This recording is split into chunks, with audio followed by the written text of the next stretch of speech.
So, welcome to the last energy lunch of the year in this, our 6th year. In October, we passed the 5-year mark. We're now in our 6th year.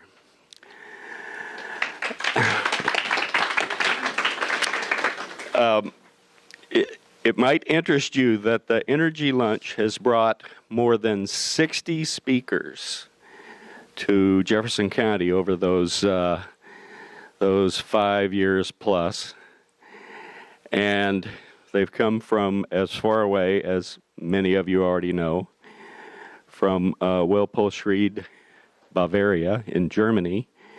That was our program, I think, in September, or maybe it was August. At any rate, we thank everybody for your presence and for your support. It's obvious to me that if there's ever going to be a true impact on this country's energy use, it's going to have to happen here at the local level. And I really believe that this is the time and this is the community for that to happen. And we've got a speaker today that's going to help us understand how we can actually make that a reality. But first, I want to recognize all of our sponsors who most of you know, but Power Trip Energy. Neither Andy nor Jeff Randall could be here today, but they've been stalwarts. Sunshine Propane, of course. Robert Urish is here with us. Huber's Inn, and I saw Letitia someplace. There she is, right there. Alaska Power and Telephone, Bob Grimm. Port Townsend, Steve Tucker, newly reelected. We're very thankful for that. Frederickson Electric, and I haven't seen Hans, but they've been great supporters over the years. Frederickson Electric, the Port Townsend Paper Company. Often Kevin Scott is here with us. I don't see him today. The Washington State Department of Commerce has become a sponsor, as well as Ravenna Capital Management. What I'm going to do now is I'm going to introduce one of the principles of CountyEnergy.us. And Dana Lee and Rick Van Auken are the two guys that really do make this happen. And I've mentioned them before. We're fortunate today to have Dana here with us, and I'm going to introduce Dana, who will give you a little background and introduce our speaker for today. So let's hear it for Dana Lee. Thank you, Larry. Great to be here with you. I come to these about once a quarter, and every time I learn something new and exciting. Based on what I have heard speakers say in 5 years, based on what I have heard you say, with feedback from sponsors and those who participate in the planning and thought process that goes into where should we take our energy future, I think that it's time for the combined forces in this room and outside this room to emulate what you heard from Günter Mergele and the emissary from Wittreg, and organize yourselves to plan. We now know enough of things that we could do, or things that we should do, or things that we shouldn't do, or things that will never work, to be able to sit down together as a community and put together a comprehensive energy plan for the future. That's what they did in Wittreg. Now, they were very fortunate. They had one governmental entity, the village. We have the city, the county, the port, the PUD, Robert and his peers in the liquid energy supply business. It's much more complex. It will not be an easy thing to do, but by doing so, you'll set a course that goes from being piecemeal, where someone sees an example on the internet of a wonderful thing that was done in Norway or where have you, and you see them posted on the listserv, and we converse about that, but we don't integrate this into a plan. We've got to have a plan. So I encourage you to plan the next time I'm back here in a couple of months. Hopefully that has been formalized in some way. Now, without taking any more time from Dr. Steve, I went to the Argonne National Laboratory. Never been to a national laboratory before. It's outside Chicago for the Ammonia Fuel Association conference in September. And in a bit of serendipity, Steve Wittreg was presenting. And I listened to his presentation and I said to myself, this is an idea that needs to be told to the folks in Jefferson County. And I'm not going to be the one to tell them, because I could begin to outline the picture for you, but here comes our expert. Steve will tell you a little bit about his background, how he came to be passionate about a non-carbon fuel. He's a member of the board of directors of the Ammonia Fuel Association and currently aligned with the Clean Air Task Force. I know carbon is on all our minds, and as we think about the effects of Paris and the plans to decarbonize, you're going to hear a way that we might begin doing that at this level. So without further ado, Dr. Steve Wittreg. Yeah, I'm Steve Wittreg. Been in the energy industry since 1980. I got my PhD and joined Amoco, and then worked for BP. So I was in the oil industry for 30 years. My last 6 or 7 years with BP, I was the director of advanced technologies for BP. So worked on the things that we were going to and did work a lot on the technologies and the fuels and the energy services that were beyond petroleum. I joined BP as we were bought by BP as Amoco in 1999. And that was it was the year after John Brown gave his Stanford speech that broke from the oil industry and said that we need to start to think about these things and invest in them and that sort of thing. So that was also the year that the analysts were very nervous and asking us why we were talking about we were beyond petroleum and how are we going to continue to make money if we don't pay attention to the real business we're in and all that sort of thing. So I was actually one of the two first people that was asked to start to put together the strategy for how we needed to think about and structure the strategy and capabilities toward that end. And spent the next 10 years doing a lot of that type of thing, including in China and Russia and a lot of time in London. I got to know London very well. And basically, so that was across the whole piece. So I learned a lot about, I learned a little about a lot of things. A mile wide and an inch deep, and some places 10 feet deep. But sort of everything that came into the board about ideas from the outside, and what about this invention and that kind of thing. I saw a lot of that.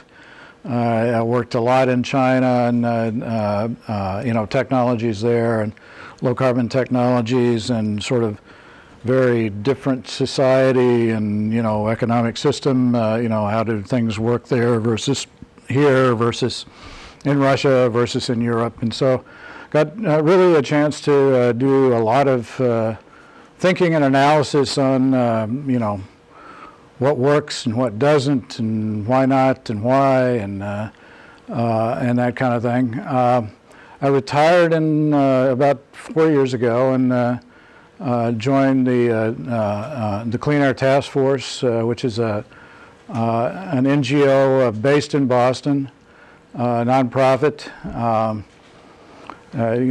Clean Air Task Force had its beginning 20 years ago, and working on coal plant emissions and sulfur oxide emissions, and the first and only to date working actually cap and trade system, which was SOX trading.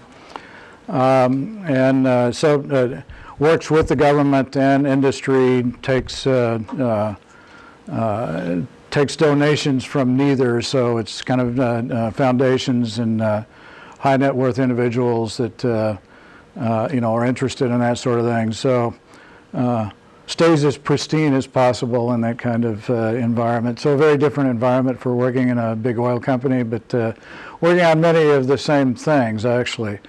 They had a very high interest and still do in U.S.-China cooperation on new technologies and commercialization of technologies in both countries, and a lot of different ideas come from both, and both have different capabilities and that sort of thing. But I guess one thing to say here, just as part of my introduction, is I'm not here to sell anything, so I don't have any patents or anything that is kind of gonna if you accept my proposition and we start to build something here, I get a 5% cut or something like that. That's not what I'm about. Basically what I'm about is still continuing to do the things I've done for my life's work of looking at and developing options for the clean energy technologies that will work, and by working meaning that they have a chance to grow and flourish and really be practical technologies, not necessarily without subsidies, but with in sort of a reasonable economic framework. Every energy technology gets subsidies or whatever, but things that will work that aren't kind of wildly more expensive, or sort of take resources that once you get a 0.5% penetration, become much more expensive, or you run out of them, or things like that. So I look at solutions that come forward that that might be developed in the whole framework of the ecology of what's going to be needed in new energy technologies, and a lot of what's going to happen there is systems. So a technology from over here, a biotechnology thing with a new engine or whatever. There's lots of things that are developing in many different areas, and you can develop useful solutions with that. So with that said, I came upon ammonia after I left BP, and as basically a zero carbon fuel. So for if you're not familiar with ammonia, ammonia is NH3. It has nitrogen and 3 hydrogens rather than methane, which has a carbon and 4 hydrogens. If you burn any of the hydrocarbons, gasoline or methane or natural gas or LPG here or coal or whatever, the natural end product of that is CO2 and hydrogen. And CO2 is the gas that we're worried about as a greenhouse gas. And when people say you want to come to a low carbon economy or whatever, that's what they mean. You don't burn things that have carbon atoms in the fuel. And you can either do that through like nuclear, which doesn't burn anything, or hydroelectric, which if you got nice dams around and stuff like that, the water evaporates and goes back to the top of the dam. You got nice, convenient solar energy, or solar energy, or those things. But in general, if you're burning things, you're burning stuff that has carbon in it, even if it's biofuels. To some extent, you pay that back by grabbing some CO2 out. But it's that's basically a natural consequence of that. And so we spent a lot of time, scratching our heads about, for instance, zero carbon transportation fuels or low carbon transportation fuels. And there you get to fuel cells and batteries and biofuels and that kind of thing. And so that was big part of the strategy. And we spent and are still spending a lot of money on advanced biofuels and BP. But it never occurred to me or to my colleagues or anybody, what's other stuff you could burn that doesn't have, carbon in it? Because, you get into exotics very quickly with that, and, it's hard enough to try to think about, how you introduce ethanol into fuel, which is, very close and, very familiar technology. Much less something that's kind of strange and is not built on a carbon framework and, silica or something like that, which is sand. You don't think about that. And so, ammonia honestly never, in a very natural way, doesn't occur to people that grew up in the hydrocarbon industry for sure. Nor does it, kind of appear to people that didn't grow up in the hydrocarbon industry because they don't know fuels and don't think about engines and, that kind of thing. So, kind of doesn't come up.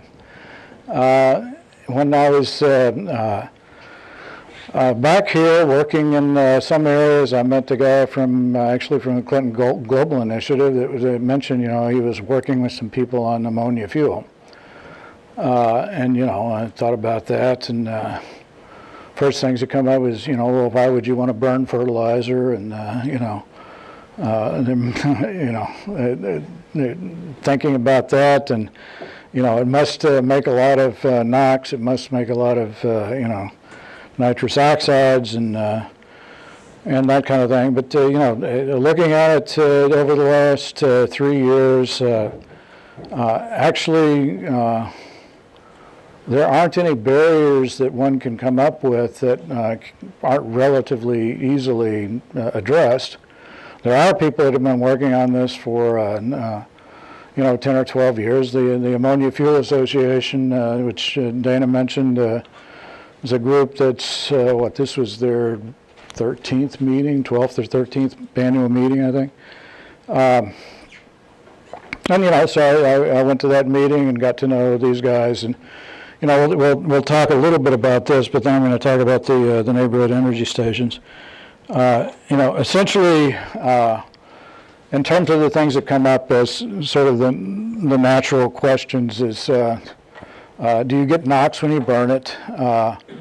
Basically, the answer to that is you don't. It's the same mechanism that you get NOx if you burn natural gas or diesel or anything. It's basically just high temperatures. So the bottom of the thermodynamic hill, when you actually just burn ammonia, is nitrogen and water, and you can get a little bit of NOx, just like you can get a little bit of NOx from methane engines or anything like that. And if you do, you can clean it up in the same way you clean it up in hydrocarbon engines with a process called SCR, where you actually put in a little bit of ammonia and react it with the NOx, and they knock each other out and make nitrogen and water. So, sorry, I got a question back there. Could you explain what you're talking about, what NOx is? Oh, sorry, what NOx is, all right. Right, okay, good. If you've read about how embarrassed Volkswagen is about, their NOx from the emissions from their engines. NOx is NO2, NO3, N2O3, N2O. It's basically, when you get higher temperatures and you've got nitrogen molecules, N2, and you got oxygen molecules, O2, when you get to higher temperatures, you get enough energy that you can get some of them to react together so that nitrogen and oxygen will react with each other and make a small amount, usually parts per million, of these things that are called NOx. And, NOx just comes from NO, X, which means the stoichiometry is, just kind of, there's a bunch of them. But, it also means noxious and all that kind of stuff. So it's, kind of serves a double purpose as that name. NOx is a very definite air pollutant. It's a precursor to smog. It's a precursor to ozone.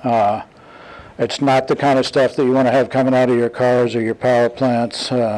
particularly in urban areas and that sort of thing. The reason that Volkswagen has had a problem, and frankly, all of them do, I'm sure, but they maybe weren't quite as egregious as Volkswagen, is you can tune engines that aren't kind of running hot, or you're trying to rabbit start or whatever. When they're running in normal mode, they're not very hot, so they're not making as much NOx. But when you jump on the gas pedal or whatever, you run them hot for a while, and that makes more NOx. And so the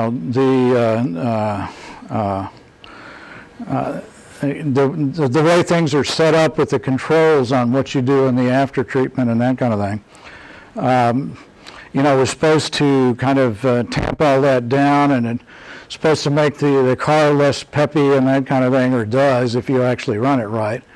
And they had set up to run their engines so the engines would know when they were actually being on a test stand, the steering wheel's not being turned or something like that. So they could cheat the test to keep from making the NOx when supposedly it was supposed to make it.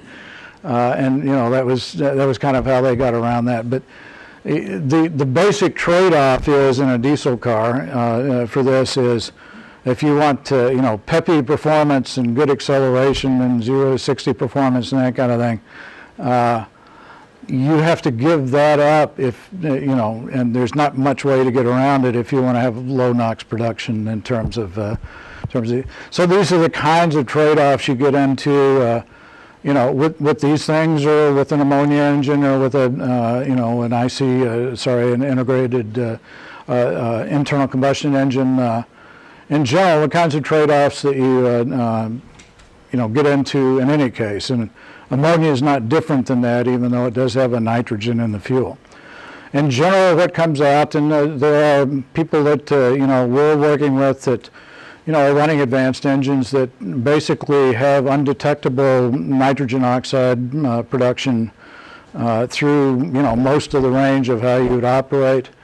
The other kinds of stuff that comes out of hydrocarbon engines, like black smoke from diesel and CO and sulfur and that kind of thing, you don't have any of that. So essentially, in that ideal case, and it is an ideal case because there's possible to get some NOx, but in that ideal case, you could just run that emissions directly into your living room, and it would be a humidifier basically. But it's nitrogen and water, so it's very clean from that point of view. It's also very clean in the environment that you run it in because you have no CO2 emissions there. Now, the way ammonia is made in large-scale manufacture right now, it's made from natural gas, and you do get CO2 emissions from making that. So people now call that brown ammonia versus green ammonia if you make it with no CO2 emissions. There are ways to do that. A couple of the kinds of things that we're looking at is when you make ammonia from natural gas, the majority of the carbons that go into the process, that's the front end for making the hydrogen, the majority of that comes out as pure CO2, which we used to call it sequestration ready. When it doesn't come, the point is it doesn't come out as flue gas, which is when you use it in a power plant, it's 15% CO2 and the rest nitrogen. And it's extremely expensive to kind of pull that out of the nitrogen, so that's what's called the carbon capture part. So there's very low-cost sequestration options available for that. And there's a lot of things back and forth about whether sequestration is going to work or not. But essentially, if you're pulling natural gas out of the ground, you're making a hole that has pore space that you can put CO2 back into.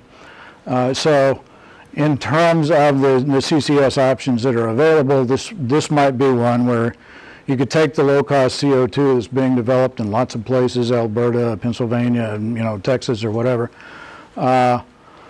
strip out the energy, strip out the carbon, and put the carbon back in the ground, and come out with a fuel that goes down the line and is basically a zero carbon fuel. The other aspect of that, or the other thing you can do, and actually the way the first kind of Haber-Bosch plants were run, is hydrolysis of the water. So if you've got a lot of hydropower here, and actually those are the first ones in Norway. They used hydropower to run electrolyzers to split water. It takes a lot of energy to split the H2O into H2 and O2, but it's kind of a chemistry lab demonstration that the teachers do. You have a battery and you got two electrodes and the bubbles come up, and you can put it in a balloon and you put a match to the balloon and it pops, and that kind of thing. That's essentially what it is. It's more expensive to make ammonia that way because you've made the hydrogen, then you can pull the nitrogen out of the air, and you do all the catalysis and the heating and that kind of thing. That's a more expensive way to make ammonia. But it's not wildly more expensive. It's something that was practiced before the natural gas things. The costs will come down over time, and to the extent that we want to use low-cost hydropower or low-cost overnight nuclear, or low-cost. We got a wind farm that's making too many megawatts 30% of the time or whatever. With very low-cost electricity, those are things that you can do to get to green ammonia as well. Sorry, yes? If electrolysis of water, you get hydrogen and oxygen, how do you get nitrogen or ammonia out of that? Okay. The main cost and the main energy cost, really, of getting the two things that go into ammonia is, as you say, you need the nitrogen. So the air is 90% nitrogen, or 80% nitrogen, sorry. And in large plants, it's basically cryogenic, so big refrigerators that separate and distill the oxygen from the nitrogen. There's a process that you would use at sort of medium scale. It's called pressure swing absorption, where you have absorbers that preferentially capture the oxygen, and then pure nitrogen comes through. So you can get pure enough nitrogen from that. And then you sort of heat them up and run the oxygen off another way and that kind of thing. So that's a way at smaller scale that you can economically separate out the nitrogen. Then you have nitrogen and hydrogen. And if you got a use for the oxygen, that somebody wants some pure oxygen, which a lot of people run, things to make pure oxygen, you can sell that as a byproduct. And then with the nitrogen and the hydrogen, basically after that you need a kind of an iron catalyst, which is not an expensive catalyst. You need 200 atmospheres of pressure, so you need lots of pressure, and you need 400 centigrade, so. That's more than cooking a turkey, but it's a lot less than a lot of chemical processes you run. So it's there's nothing that's exotic about doing it. It's just that over time and economy of scale and availability of energy and the processes are developed, it's cheaper to do it right now with natural gas. There's no question, but. Again, if you've got very low cost power, if you're thinking about running your hydrogen economy from from wind and solar and that kind of thing, this is not more expensive than doing that. As a matter of fact, this may be the best way to do your hydrogen economy, because once you got your hydrogen, you might want to combine it with nitrogen and make ammonia, because that's a lot easier to store and that's a lot easier to move around. Ammonia, we know how to move around. Ammonia is the second most produced chemical in the world, actually, because of the fertilizer. Probably half the nitrogen atoms in your body have gone through a Haber-Bosch plant, because they have. I mean, that's where the fertilizer comes from. If we didn't have the Haber-Bosch process, we'd support about 20% of the world's population right now. So. It's already a critical part of, the world's ecosystem of chemical processes. And, it moves around like LPG. So here in this community, you're used to LPG. A lot of what you do is LPG in terms of, delivery and, storage of energy and things like that. And the reason you don't do, cheap methane, even though you're close to Alberta and lots of things, is it's expensive to build pipelines out here. You can't build storage for, you can. It's very expensive to build storage for natural gas. So ammonia is pretty much it looks pretty much the way that LPG infrastructure looks. It's, tanks with kind of bicycle tire pressure type of pressures. It has its own set of, toxicity and safety hazards, but it's safer than LPG.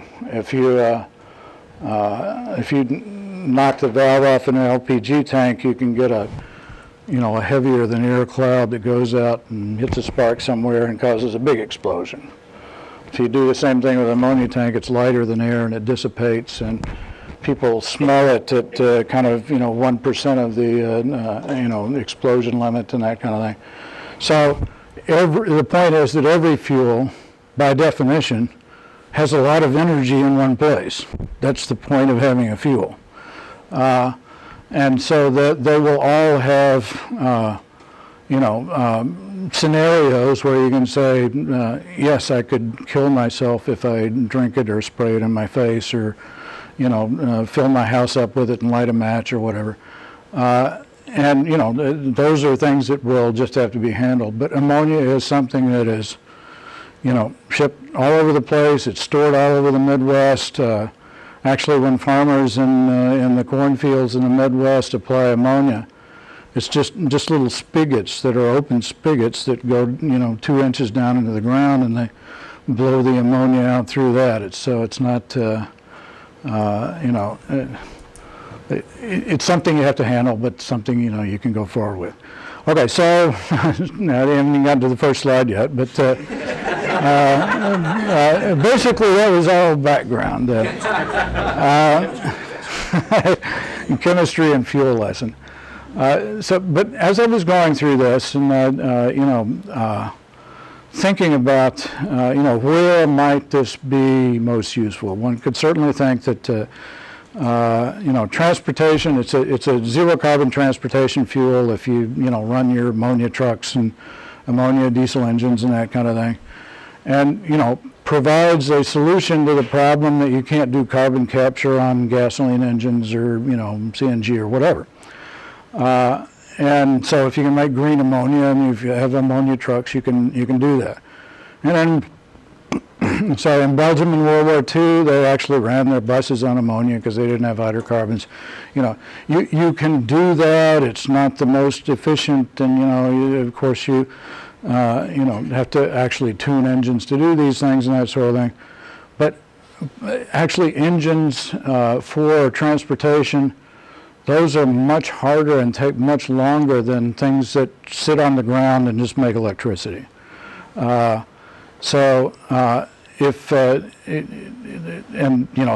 is a lot of experience out of the oil industry and out of the gas industry and that kind of thing. If you want to get a new fuel component, even a component of gasoline, like say ethanol or whatever, approved, it's years and years of regulatory stuff. It's very naturally it's things of what happens in retail interface and when customers are exposed to this or spray it out in the accidentally on the forecourt and and in a small engine that's running all different kinds of weather and goes 80 miles an hour down the road, and what happens to the tank when you have an accident and all that kind of thing. You don't have to deal with all those problems if you're talking about actually stationary power generation. And stationary power generation is a source of a great deal of the CO2 that we that we put out to even natural gas power stations, certainly coal power stations. And, something that I learned as I was into this, that actually the sales of diesel gensets around the world, so the diesel, just like you rent in True Value or whatever, or buy, but up to kind of megawatts. The sales of capacity of diesel gensets every year is 60 gigawatts of capacity. And for people that aren't calibrated to that, a gigawatt of capacity is about a nuclear power plant. So, there are lots of places in the world, not so many places in the U.S. that use diesel gensets anymore because you can't burn diesel anywhere pretty much. But there are lots of places in the world that really depend on, on diesel gensets. So if you have, ammonia at $300 a ton, which is something that you could do if you were, building your own project and, had, access to the gas and that kind of thing. You make money selling $300 a ton ammonia for energy. That's equivalent to $2 a gallon diesel in terms of the energy content. So, this is something that for, kind of rest of the world and for people that are like in Hawaii using diesel gensets or, the Caribbean where the islands are too small for LNG. This is something that has natural applications already. It is a liquid fuel, so it's something that can be moved around, and you guys are used to seeing that moved around like that. So how did I get to neighborhood energy stations? I live in the Loop in Chicago, so right next to 9th and State. So we have a nice little sort of enclosed neighborhood that's mostly, two-story townhouses, but it's the only place like that within a 5-mile radius. The rest of it is 40-story, condos and that sort of thing. You look at that as, real opportunities for combined heat and power, for instance. And you look at cities, particularly if you spend time in New York or, Beijing, or a lot of places that, kind of are right at the edge of whether the grid can really provide power through the winter through a polar vortex, or, if a transmission line falls down that's going into Brooklyn to sort of the end of the line or whatever, where, there's a real particular problem with, or risk that, your power can be out for days and days. And, I think that's something in discussions I've had here that people worry about here as well. And so a lot of what people that are looking at, the future of energy in the U.S. right now, and DOE and, the people that are certainly looking at low carbon energy also spend a lot of time awake at night about energy security and, security of the grid and that kind of thing. And in that case, people talk about microgrids. So, generators or battery banks or whatever that are kind of the bulk of a power providing entity that then can smooth out if you've got local solar energy or, from community solar from roofs or, from, solar power plants or whatever will run, that can smooth out the ups and downs and, the fact that the sun doesn't shine at night ever, and, so that's kind of a predictable one. But, and so looking at microgrids and, some of the most robust are internal combustion gensets. They're called generator sets. A lot of times called diesel gensets. But with EPA regulations, you can typically run a diesel genset for 200 hours a year or something like that. In terms of just the amount of NOx that it does put out, and CO2 and that kind of thing.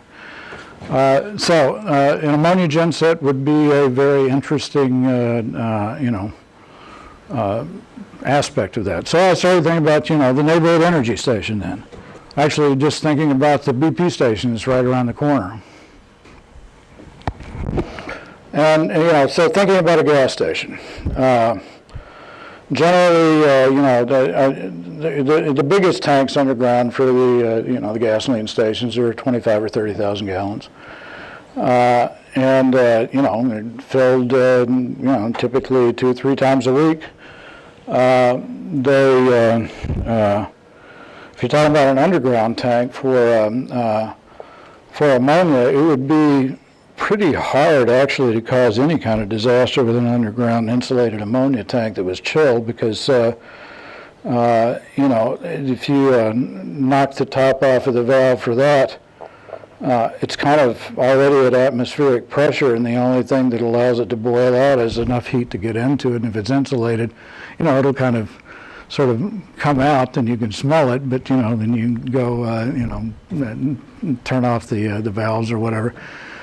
So in terms of safety, if you look at a gas station right now, if you look at my local BP station, which is in the middle of Chicago, there's 16 pumps that are filled up 18 hours a day, and you probably got 2,000 customer interactions with people that are relatively little trained in terms, they're fairly experienced with it because you buy gas all the time, but not always. If you're teaching your teenager how to drive, they got to learn how to put gas in the car and that kind of thing.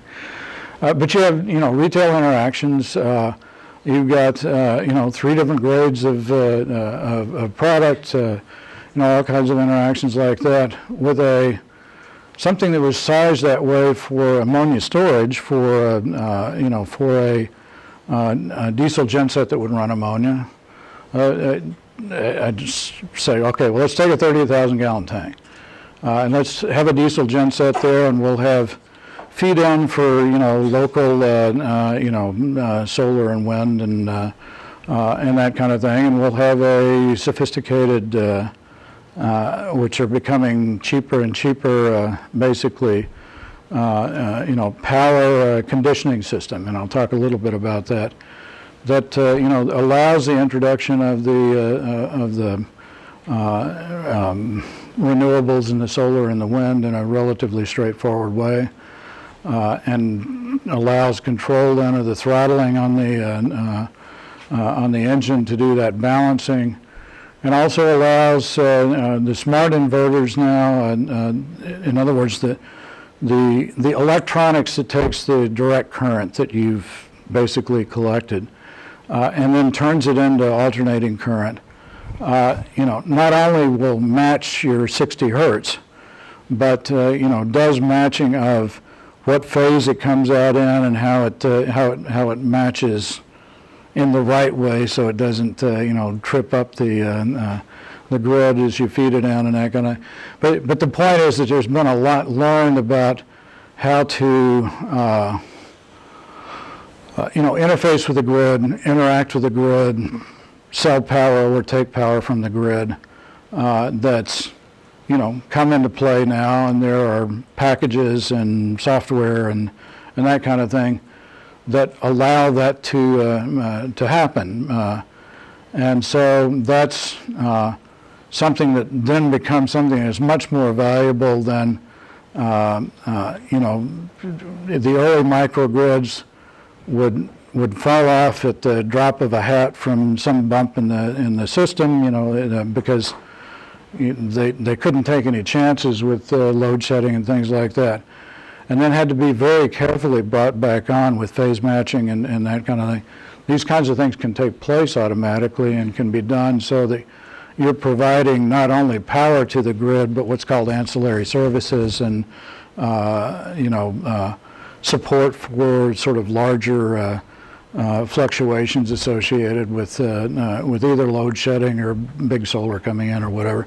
So these are things that can actually add to the power of the grid for bringing on more renewables, as opposed to being little ants that are a pain in the butt to the grid. And the other thing is, thinking about it in Chicago, I think about the 40-story 100-unit condos. CHP is going to be straightforward there, because hot water heat and space heat and that kind of thing will be interesting. interesting thing for me for Jefferson County is that you all in Seattle and a lot of the people that think about energy here think a lot about distributing heat and think a lot about distributed heat. Seattle's got a lot of expertise and history in that area, and so in terms of thinking about as you do your kind of planning and strategy and that kind of thing, you've got that in your DNA already. So that's very interesting for something that could be CHP. So, these are the assumptions around, just something that would look like a neighborhood gas station. Stationary, IC, internal combustion engines.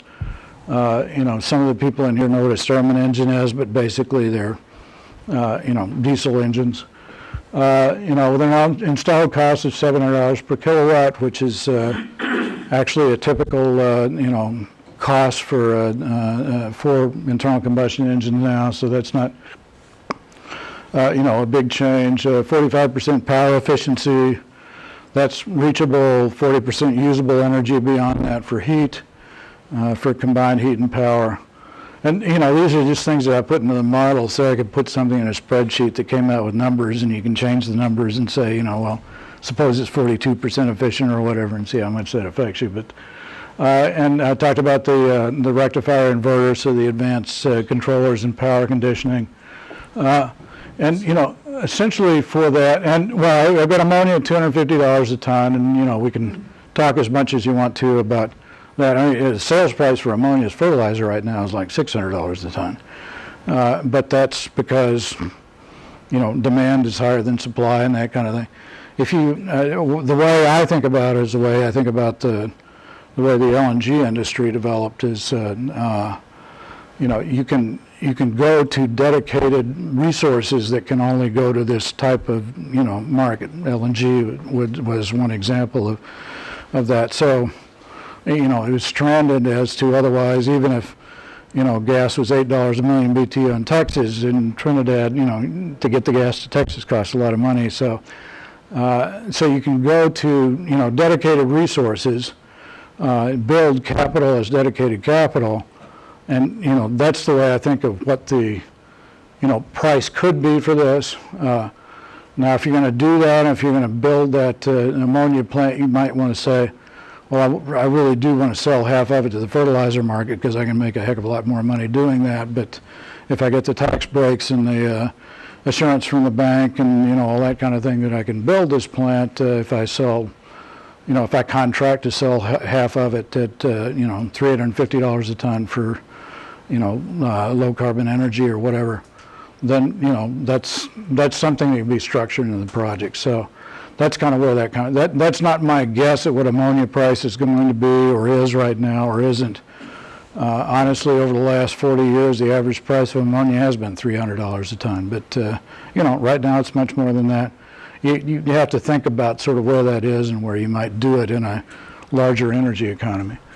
But you would have on-site ultra-clean heat and power, conditioned power. With flue gas, you could,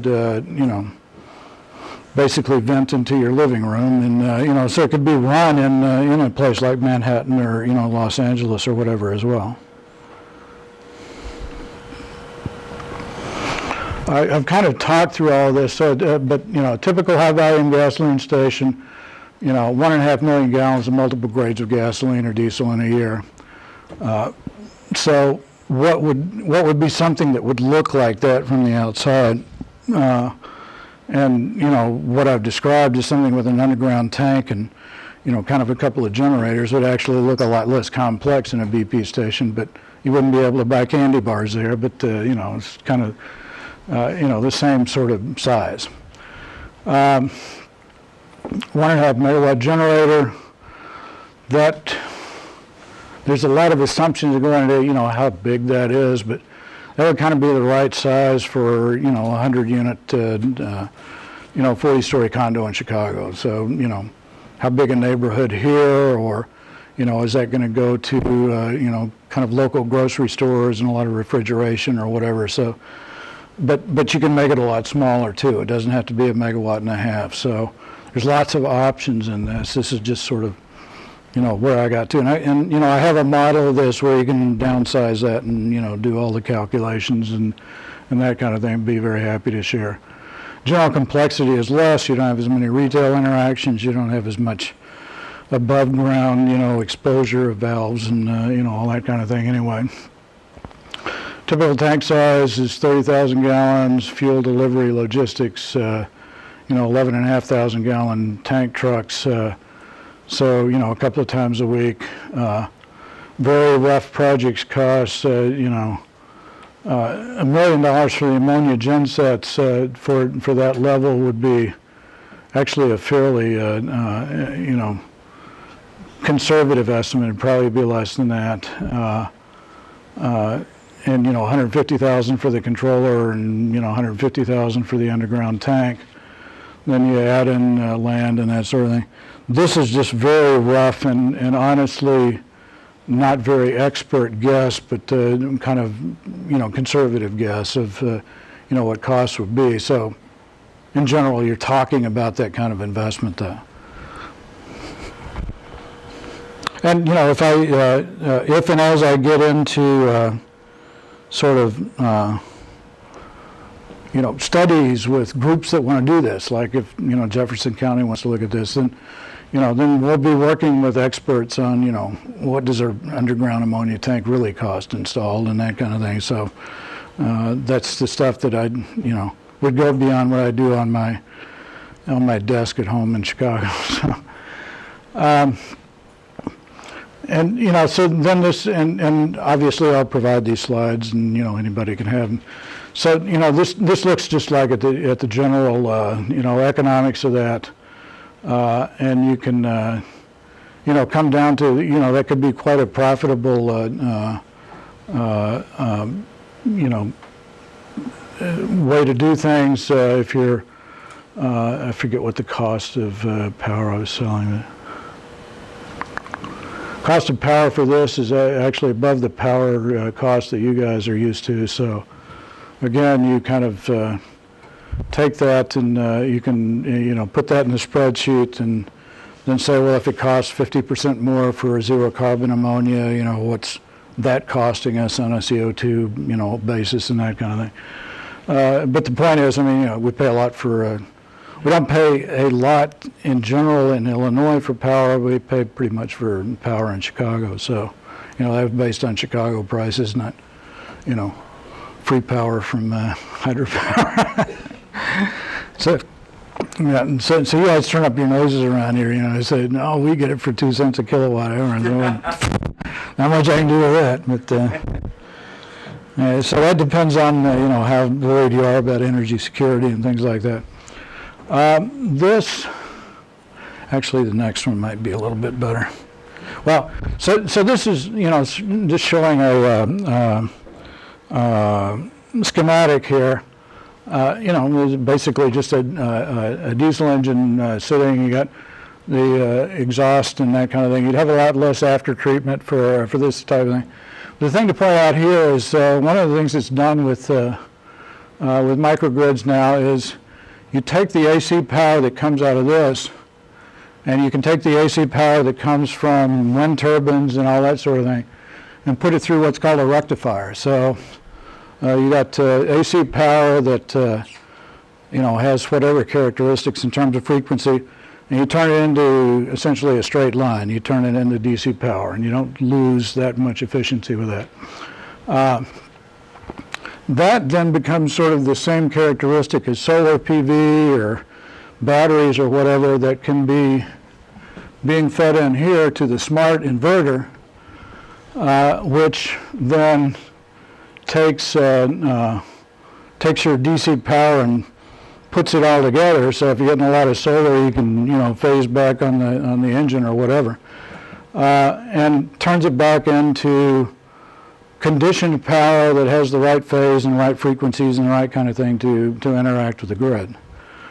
And again, I'm not an expert on this. It's just the stuff I see that the people that are working on microgrids, talk about now. So that looks very cool to me. The other thing that happens is that if you are running a IC engine directly into a grid, then it has to run at a certain speed, according to what your gearbox does, but it has to run at a certain speed to put out the right even frequency, the right number of jumps per minute or jumps per second.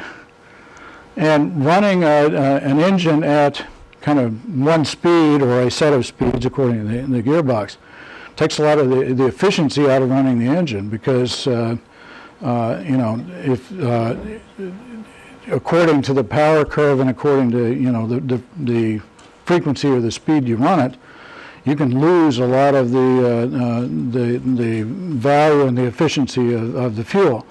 Well, if you're running it on this, then you can run at such that the engine is running the most efficient fuel points, because it doesn't matter what that frequency is, it's going through the inverter and that kind of thing. And that becomes something that makes things a lot more efficient, so that helps with CO2 and fuel use and all that stuff.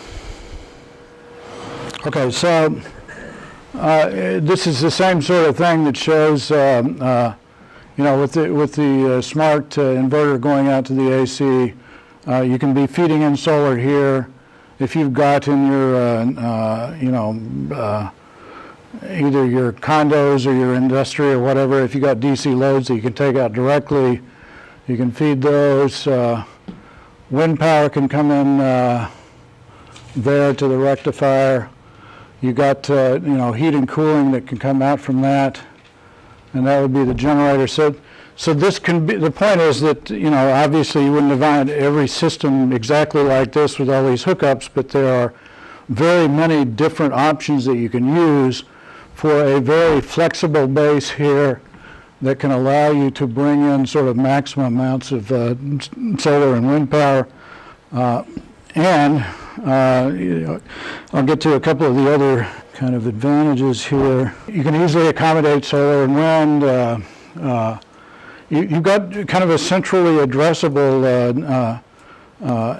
control house for this. So if you had 15 of these, megawatt things on the island, the utility could be, or whatever you call your, local controller and sailor of electricity, could have, communication directly to and even, control of, things that would be strategic to how you handle day-to-day operations for efficiency, or emergency operations if a tree knocks over a line or whatever.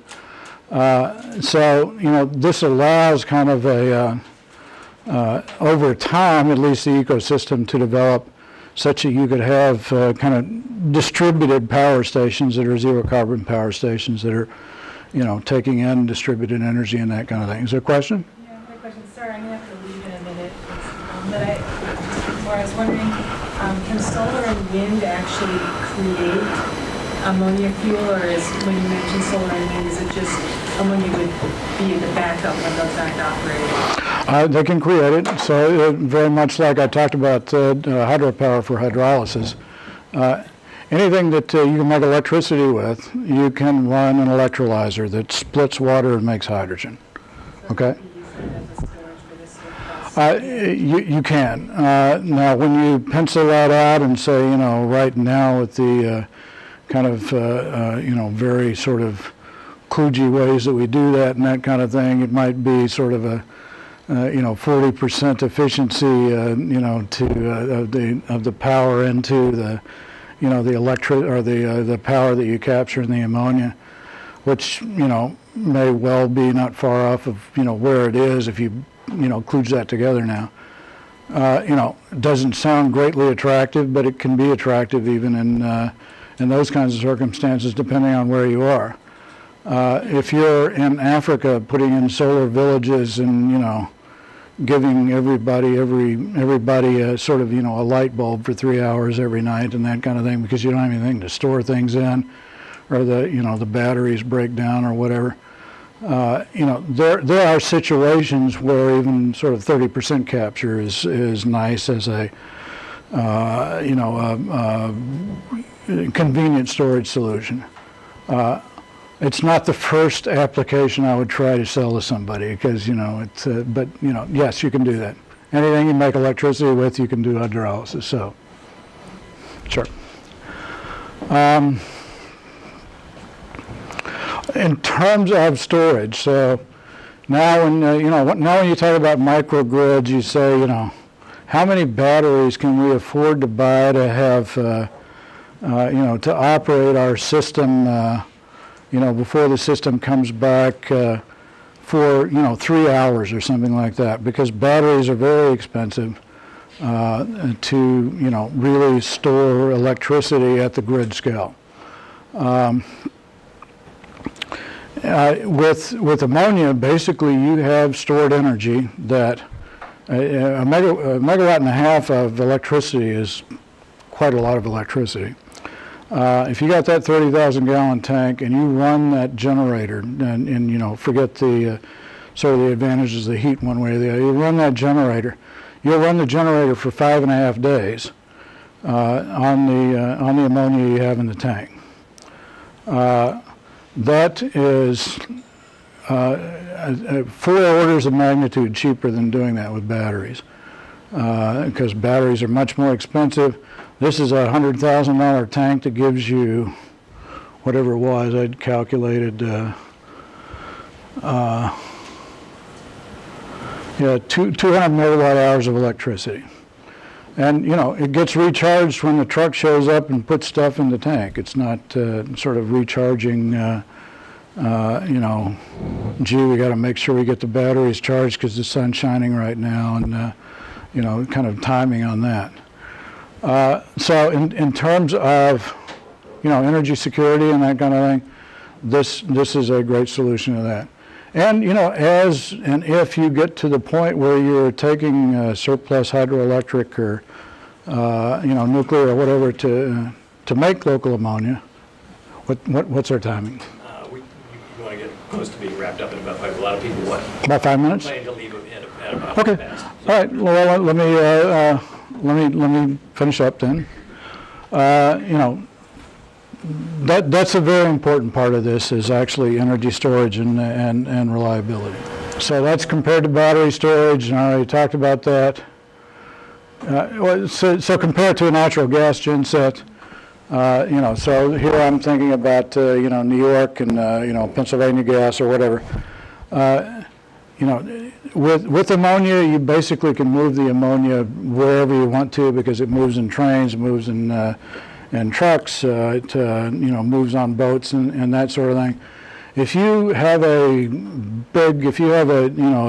TCF of gas under your field in Pennsylvania or whatever, and you want to move that to a big market where it gets more than 50 cents an MCF, then that's a pipeline project. And a pipeline project in New York is a 10-year project that'll probably never get done because everybody every 5 feet will argue with you about whether they want a pipeline on their field, and it's an extremely expensive project, and has sort of one set of customers at the other end. So in terms of the ways to utilize our gas, or big wind fields, or if you got big hydroelectric areas or whatever, this is a way to move those electrons into something that's storable and movable and fungible and moves to whichever market's going to pay the most for it. And a lot of what the market's going to pay for in the original stuff is actually just fertilizer, and they're paying a hell of a lot for it in the fertilizer industry. So, but I mean, if you've geared yourself with your credit and the way you got your project set up, if you're making money at $250 a ton of ammonia, then you've probably made some concessions on how much you're going to participate in the fertilizer market or whatever. But you can make kind of utility returns. This is kind of guaranteed, and people have offtake contracts and be taking their clean fuel and and that kind of thing. There's a lot of ways to work out how this would go. But the point is, it's not a 10-year, $3 billion project that, $2.5 billion of it goes to lawyers. And to build a pipeline, it's, one set of customers. It's fungible and it moves around, and it's, something that the banks will be a lot happier about and the investors will be a lot more attracted to. This kind of makes the same points. Here I talk about, the kinds of things you might think about, places that need a lot of refrigeration, light industrial, what would you be thinking about for CCHP? In Hawaii they run on diesel and they're paying, 50 cents a million BTU for gas there, and they're paying 40 cents a kilowatt hour. So if you got a resort in Hawaii, then, CCHP would be, you could heat the pool and all that kind of stuff. So, some funny ways to think about it. But so this is just to give an idea of the different ways you could think about the optionality that, ammonia and ammonia energy stations would do for you. Could you confirm, I think you said we sell electricity out of this for $150 a megawatt? Is that what you said the price was? Yeah. That was kind of the base case assumption, which is high compared to what you're doing here, for no question. Yeah, for like 100. So just trying to make sure I understood what. Absolutely, yeah. And so when I'm thinking about a base case, I'm thinking about in Hawaii it's 35 cents. In many places that have hydropower, it's 2 or 3 cents. So, this may not be for everywhere. This is just to, sort of bring that forward in terms of how you can think about it. Yeah, thank you. I just wanted to make sure Right. I had the Yep. And certainly the values are different when you have an emergency, you need power versus on a day-to-day. Absolutely. Right. Thank you. The thing that was interesting me was not so much the use of the ammonia, but what was more intriguing was what would be involved in being a production facility, a production area. Because we have, the single road for transport. So you knock the transport part out if we're a local producer. Now I'm much louder, but that's true. And so being a local producer, there are many aspects of that would be interesting. Here you also have ports, so you can bring in ammonia, off the water, which, can be, a cost-effective way to do it. But there are many advantages to working on, and there are people that are working on, solar to ammonia. So we have a guy in Iowa. His name is Jay Schmucker, who is a rocket scientist. His father was a farmer in Iowa and had a big farm, and Jay inherited the farm.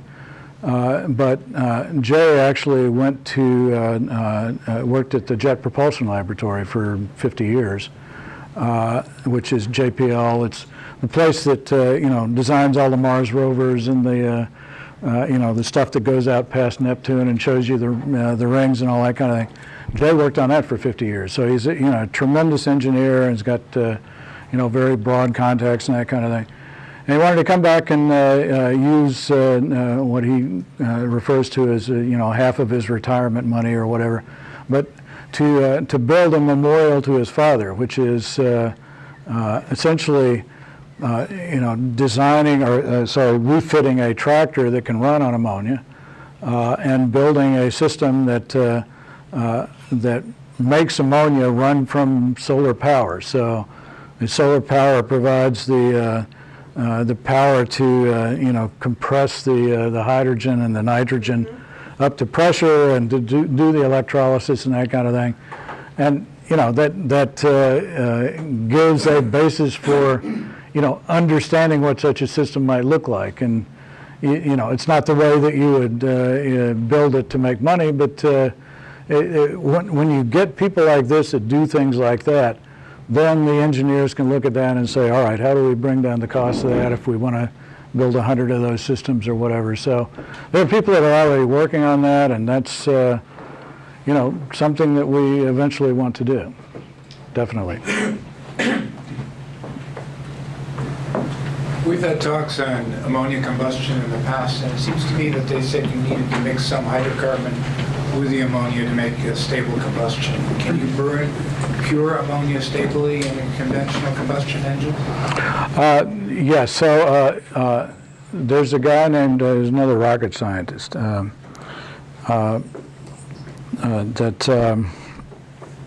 is running specialty systems that have shown that you can do that. The other, and one way is to add a few percent of diesel or whatever as a combustion enhancer. But the other more convenient way to do it, and the way Toyota is doing it, Toyota has several patents on this as well. So if you have pure ammonia, you can actually take part of that ammonia, heat it up with the exhaust gas from the system and run it over a catalyst that will split it into nitrogen and hydrogen. And you can take that hydrogen, and hydrogen's a very good combustion enhancer. You can take that hydrogen and mix it in with the ammonia to do the same thing, but you don't need two fuels on board. So there are three ways to do it: mixing a little bit of fuel, cracking a little bit of the ammonia to hydrogen, or just some slightly more advanced technologies for doing controlled combustion. Methane's produced from farms and from landfills. Could I be talking to the mic, all of you? Maybe Is it on? Is it on? Get closer, Rick. Okay. Methane's produced from a variety of sources. Is there any chemical advantage of translating that to ammonia rather than using it as methane for any of these purposes? So talking about biodigesters or landfill gas or things like that, those tend to be small enough flows that they don't give you, enough scale to really get to, economic production of ammonia. So that's probably not the best thing. If you got a biodigester on a farm, then using it for pasteurizing the milk or something like that, or local production is probably a lot more useful than trying to turn it into ammonia. Small scale stuff is always expensive, and that's why even renewables to ammonia is expensive as well. It's just the nature of the world that. Basically, it's the nature of geometry, so surface to volume ratio. If you got a small volume that you want to do things, then you got a heck of a lot of surface and a lot of steel to enclose that. The bigger and the bigger you make it, that scales with the cube rather than the square, and so that's why large scale is, and generally inherently cheaper.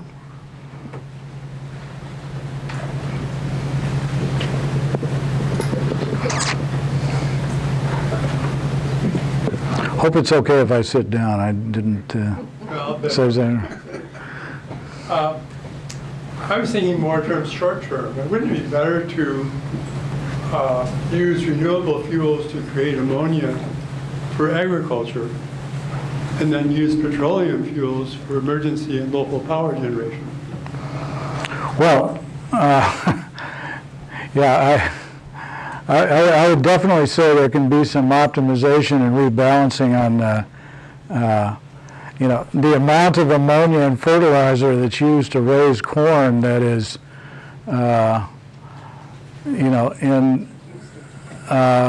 in not very environmentally efficient ways turned into fuel that you burn in cars. I think if you saved all that ammonia to actually, sort of run clean power versus, planting and harvesting and, distilling a lot of corn, you might be doing a better job from a point of view. I don't know if that's exactly your point, but there's a lot of rebalancing that can be done that is just mismatches that are caused by regulation, and you know, I'm sorry if that's not politically correct, but I'm not in Iowa, so nobody's going to beat me up about corn ethanol. I was born in Iowa, so I tend to be sort of naturally sensitive about it. But I was thinking about general fertilizer production, not just for corn. I mean, the corn ethanol one is sort of ammonia has a high value as a fertilizer. It has a high value as a fertilizer here, but around the world has a very high value as a fertilizer, of course. So, you know, if you're thinking, again, as you are from the holistic point of view, if you're able to do solar to ammonia at you know, sort of reasonable cost and scale, it's probably going to be much more valuable in you know, Nigeria or you know, a lot of places where we're putting a lot of solar energy. It's probably going to be more valuable as a fertilizer than, you know, sort of burning it to get another hour on your light bulb. Because in general, the world is on average starved for ammonia. Or, you know, could be doing much better if it had ammonia available, put it that way. So, you know, that's exactly the right thing. And the best thing to do with that is let the market set the, you know, the prices. But again, that's politically incorrect. But, you know, if people are willing to pay $800 a ton for ammonia for fertilizer, you know, you don't want to do too much to try to, you know, dislocate that until you've satisfied that that market, and then you can start talking about, well, you know, make the ammonia market, or you make the ammonia supply 10 times as big, the price will come down.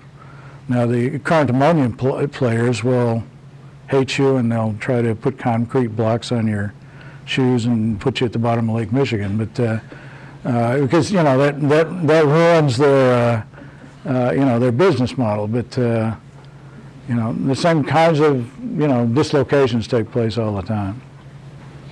That's a good question. Thank you, Steve. Thanks everybody for coming.